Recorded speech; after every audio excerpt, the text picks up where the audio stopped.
केनता अच्छो सबे आ मुढ़ी लड्डू क्या क्या के पसंद कह तो मुढ़ी लड्डू हो बादाम लड्डू हो कि हुरुम लड्डू हो राशि लड्डू जहाँ भी लड्डू मैं केते छोट थिला बेले ଔଷଧ ଦେଇକିରି ଖାଉଥିଲା आजिकल तो छुआ मैंने कुरकुरे चिप्स ना हेले बिल्कुल मैंने चलबार ही नहीं के तो मुई मोर झील अच्छे 14 मासर अच्छे मुझे चेष्टा करसी घर खावा सब जिन देमी एटलिस्ट जिन तक से बाहर जिन एक्सपोज ना होचे से तक तो एटलिस्ट घरिया जिन सब ताकि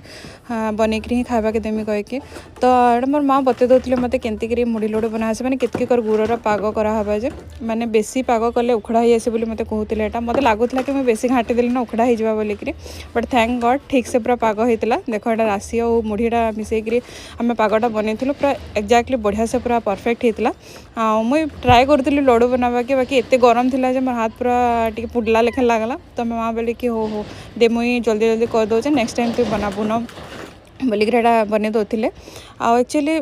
माने ये सब जिन देखले ना मतलब मोर छोट बेलर कथा बहुत मन पड़सी आम छोट थिला बेले हुरुम लड्डू हो मुढ़ी लड्डू हो मैंने केते ଔଷଧ देके खाऊला कह तो आजिकल तो हुरुम मिलवार नहीं के मार्केट रे बट हुरुम लड्डूर टेस्ट भी बहुत बढ़िया लगसी आ किए टेस्ट कर हुरुम लड्डू मुढ़ी लड्डू क्या क्या पसंद है कमेंट सेक्शन निश्चय नब हाँ और चैनल के सब्सक्राइब करबो आ बहुत